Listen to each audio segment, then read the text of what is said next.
Ashama harka fuuni daawwattootaa fi dhaggeeffattoota Gadaa Miidiyaa Neetwoork oduu keenya guyyaa har'aa qabannee dhiyaannee jirra. Hangafoota oduutiin eegalla. Haalli biyya keessa jiru hedduu hamaa waan ta'eef biyya hambaatti hafuu fi hooggansa KFO's dhiisuuf murteesseeraa jedhan durataa itti aanaan paartii KFO obbo Baqqalaa Garbaa.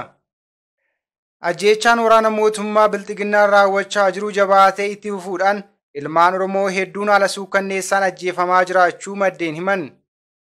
Sochii humnoonni finxaaleeyyii Amaaraa gara Oromiyaatti taasisaa jiran babal'achaa jiraachuu hordofee uummanni gurmaa'ee daangaa isaa eeggachuu qabaa jedhame. Qondaalli ABO lammii beenyaa mana hidhaa Buraayyuu keessatti dhibee hamaaf saaxilamee akka jiru dhaga'ame. Baha Oromiyaa Hararitti waraanni mootummaa Bilxiginnaa namoota nagaa hidhaa jiraachuu maddeen himan. Kunneen hangafoota oduu turanii amma bal'ina oduutti dabarraa oduu wajjin ana Maanu'eel Laggaati. Haalli biyya keessa jiru hedduu hamaa waan ta'eef biyya hambaatti hafuu fi hooggansa KFO's dhiisuuf murteesseeraa jedhan durataa itti aanaan paartii KFO obbo Baqqalaa Garbaa. Baroota dheeraaf karaa dhaabaa fi dhuunfaan siyaasa Itoophiyaa keessatti hirmaannaa godhaniin kan beekaman durataa itti aanaan dhaaba Koongireensii Federaalawaa Oromoo obbo Baqqalaa Garbaa biyya Ameerikaatti kooluu galtummaa gaafachuu himaniiru. Tibba kana biyya amma keessa jiran Ameerikaatti oduun sobaa boqotaniiru jedhu irratti odeeffamaa kan ture obbo Baqqalaan addatti gaaffii fi deebii BBC waliin taasisaniin haalli siyaasaa Itoophiyaa amma keessa jiru karaa nagaan qabsaa'uufis ta'e akka dhuunfaatti jiraachuuf yaachisaadha jechuun achumatti hafuu murteessuu himan. Artistiin maqaa guddaa qabu Hacaaluu Hundeessaa waxabajjii 29 bara 2020 ajjeefamuu hordofee hokkora dhalateen wal qabatee waggaa tokkoo fi walakkaa olii hidhamanii kan turan obbo Baqqalaan akkuma hidhaa bahaniin gara USA imalan. Waggaa tokko dura gara Ameerikaa wayita imalan uummata akka hiikaman gaafachaa ture galateeffachuuf malee achitti hafuu yaaduun akka hin turre dubbatan. Biyya kana erga dhufee waggaa tokkoo fi ji'a 3 ol ta'eera. Jalqaba kan dhufnee hidhaadhaa erga baanee booda uummata keenya biyya alaa jiru waliin wal arginee tokkoffaa mana hidhaatii akka baanu qabsoo geggeessaa turaniif galateeffachuudhaaf lammaffaa ammoo gara fuulduraa waan gochuu qabnu irratti mari'achuufi jedhan. Obbo Baqqalaan erga biyyaa bahanii waggaa tokkoo fi walakkaatti yeroo siqu keessatti haalli siyaasaa Itoophiyaa keessa jiru jijjiiramuu kaasuun amma biyya sanatti deebi'uun barbaachisaa ta'e natti hin mul'anne jedhan. Obbo Baqqalaa dabalatee hooggansi olaanaan dhaaba KFO ajjeechaa artist Hacaaluu booda mana hidhaa turan mormii isaanii lagannaa nyaataa guyyoota dheeraa ture geggeessaa turan. Sababa kanaatis qaamni isaanii miidhamee fayyaan isaaniis yaachisaa ta'e akka ture ogeeyyiin fayyaa isaanii gabaasaa turaniiru. Hidhaa akka bahaniin imala galatoomaa jedhuun biyyoota alaatti hawaasa jiru waliin mari'atanii wal'aansa fayyaa argatanii ni deebi'uu tilmaama jedhutu ture. Obbo Baqqalaan jijjiirama siyaasa biyyatti deebi'uu isaanii yaaddessaa taasise wayita ibsan walumaa galatti waggoonni erga Itoophiyaa keessatti jijjiiramni siyaasaa dhufee jiran addatti ammoo waggaa tokkichi darbe baay'ee hamaadha jedhan. Namoonni mana hidhaatii baafamanii ajjeefamu. Abbaan barbaade qabee nama hidhaa. Bakka buutee isaanii dhabamsiisa. Hojiirraa ari'a. Lafa isaarraa ni buqqaa. Oromoon daangaa itti ce'amee manni irraa gubata. Fayyaatti ibiddaan gubama. Namni ofii boolla akka qotee keessatti ajjeefamullee ta'aa jira jechuun haala siyaasaa Itoophiyaa keessaa ibsan. Itti dabaluun waajjiraaleen dhaabbilee siyaasaa guutummaa guutuutti cufamaniiru jechuudhaaf ni danda'ama kan jedhan obbo Baqqalaan sababa kanaatiin sochii siyaasaas biyya keessatti geggeessuun hin danda'amu jedhan. Kana keessatti lubbuudhaan jiraachuufuu haala nama yaachisu keessa gahameera. Lammaffaa ammoo osoo biyya sanatti deebi'amees sochii siyaasaa gochuu waan hin danda'amneef gama kootiin ammaan booda biyya sanatti deebi'uun bu'aa buusuu hin qabu. Kanaaf biyyuma kana turuutu narra jira jedhee dhiyoo kana murteeffadhee jedhan. Hooggansa dhaabaa fi miseensummaa dhaabichaa ofirraa kaasuu kan himan obbo Baqqalaan oduun miidiyaa hawaasaa irratti obbo Baqqalaan boqotaniiru jechuun tamsa'aa ture soba ta'uu ibsuun yeroo kamiyyuu caalaa fayyaa gaariin qabaa jedhaniiru. Kana malees biyya dhaloota isaanii kan waggaa dheeraaf keessatti qabsaa'aa turanitti jijjiiramni sirnaa yoo hin geggeeffamin akka hin deebines afgaaffii BBC waliin godhan kanaan dubbataniiru. Obbo Baqqalaa Garbaa barsiisaa fi nama siyaasaa gameessa yoo ta'an waggoota dheeraaf sirna diimokiraasii Itoophiyaa keessatti dagaagsuuf warreen qabsaa'aa turan keessaa adda durummaan eeramu. Ajjeechaan waraana mootummaa Bilxiginnaatiin raawwatu jabaatee itti fufuudhaan iddoo adda addaatti ilmaan Oromoo haala suukkanneessaan ajjeefamaa jiraachuu maddeen himan. Duula waraana bilisummaa Oromoo qulqulleessuu jedhuun opereeshinii jabaa geggeessaa kan jiru waraanni mootummaa Bilxiginnaa kutaalee Oromiyaa hedduu keessatti hawaasa nagaa jiruu fi jireenya isaa geggeeffatu jumlaan ajjeesaa jiraachuu Gadaa Miidiyaa Neetwoork irra deddeebiin gabaasaa tureera.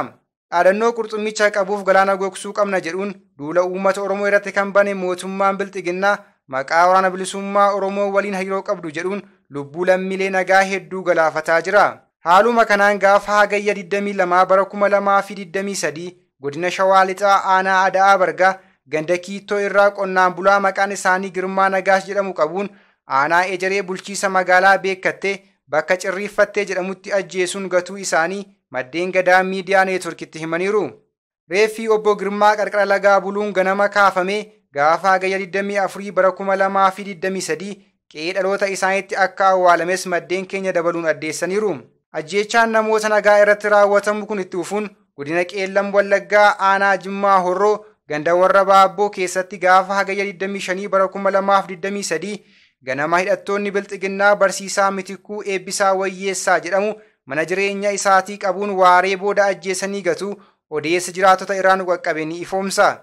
Barsiisaa Mitikuu kanaan duras maqaa siyaasaa itti maxxansuun dhiibbaa irratti taasisanii hojii irraa kan ari'an yoo ta'u yeroo ammaas hojii dhabee nama mana isaa taa'aa jiru ta'uu jiraattonni gandichaa dabaluun ibsaniiru. Ajjeechaan barsiisaa Mitikuu irratti raawwatame kan nama suukkanneessu ta'uu jiraattonni himuun rakkoo maqaa waraana bilisummaa Oromoo deeggartuun lammiilee nagaa irratti raawwatamaa jiru kana jalaa ba'uuf furmaanni waliin taane sirnicha fonqolchuu qofa jechuun yaada isaanii nuuf qoodaniiru. Oduudhuma wal fakkaatuun godina Shawaa Lixaa aanaa Cobii keessatti waraanni Bilxiginnaa daa'ima tokko ajjeesuun manneen qonnaan bultootaas ibiddaan barbadeessaniiru.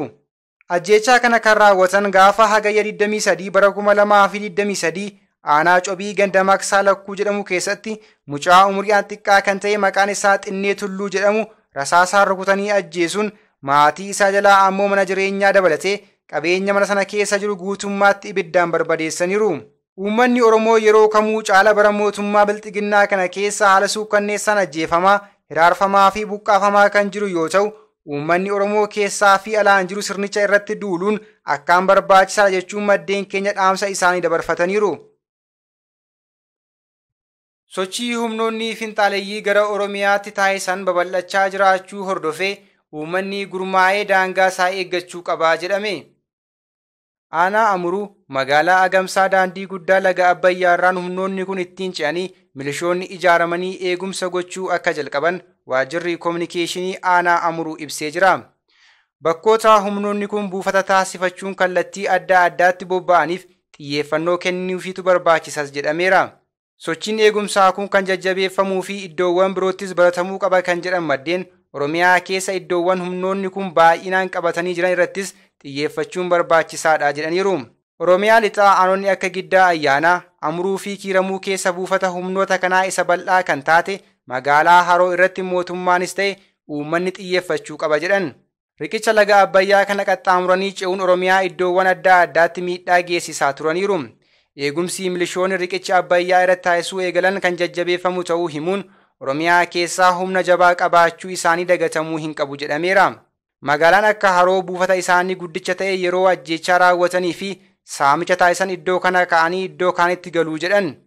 Hanga magaalaan Haroo kun harka humnoota kanaatii hin baanetti rakkoon kun hin dhaabbatu kan jedhan maddeen Kiiramuu, Giddaa fi Amuruu illee balaa iddoo kanaa ka'uun miidhamoo ta'uu himan.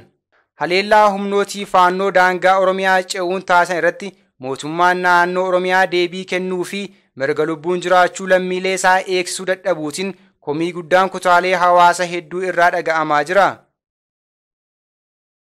Qondaalli ABO obbo Lammii Beenyaa mana hidhaa Buraayyuu keessatti dhibee hamaaf saaxilamee akka jiru dhaga'ame. Obbo Lammii Beenyaa wareegama artist Hacaaluu hordofee waggaa 3 dura mana jireenyaa isaa keessaa qabamee kan hidhame murtii tokko malee manneen hidhaa adda addaa keessatti dararamaa ture ammas mana hidhaa magaalaa Buraayyuutti dararamaa jira.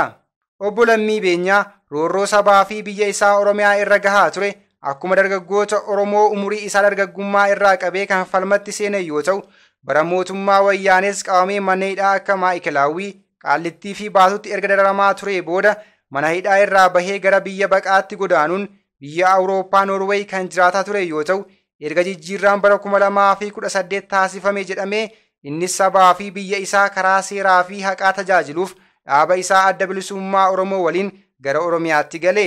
Qondaalli Adda Bilisummaa Oromoo Obbo Lammii Beenyaa haqa dhabee waggoota 3 oliif jaallanii fi hooggantootaa fi qondaalota Adda Bilisummaa Oromoo biroo waliin manneen hidhaa adda addaa keessatti dararamaa ture gara mana hidhaa Buraayyuu kan geeffame yoo ta'u, yeroo ammaas dhukkubsatee yaala gahaa dhabuun baay'ee rakkataa jiraachuu maddeen nuuf himaniiru. Manni murtii irra deddeebiin Obbo Lammii Beenyaa fi hoogganoota Adda Bilisummaa Oromoo mana hidhaatti haqa dhabanii dabaan dararamaa jiran akka hiikaman ajajus poolisiin olaantummaa mana murtii diduu fi tuffachuun hidhee dararaa jira. Baha Oromiyaa Hararitti waraanni mootummaa Bilxiginnaa namoota nagaa qabuun hidhaa jiraachuu maddeen himan.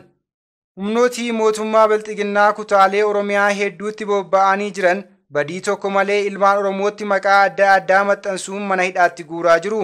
Haaluma kanaan gaafa hagayya 27 bara 2023 baha Oromiyaa Hararitti waraanni mootummaa Bilxiginnaa namoota nagaa 4 badii tokko malee sababa Oromummaa isaaniif yakkuun qabee dararaa jiraachuu maddeen Gadaa Miidiyaa Neetworkitti himaniiru.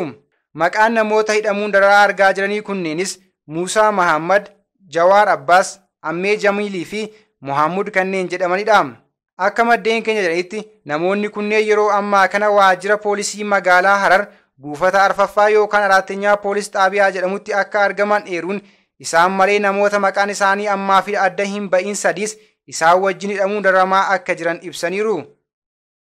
Egaan kabajamtoota daawwattootaa fi dhaggeeffattoota Gadaa Miidiyaa Neetwork oduu fi odeeffannoo dabalatee qophiilee Gadaa Miidiyaa Neetwork kanneen biroo karaa toora YouTube chaanaalii Gadaa Miidiyaa Neetwork subscribe like gochuun hordofuu hin dagatinaa jecha oduun guyyaa har'aaf qabadhee dhiyaadhee kana fakkaata ture. Ana wajjin sa'aatii oduutti walitti deebina. Hangasittuu qophiilee Gadaa Miidiyaa Neetwork kanneen biroo wajjin turtii gaarii.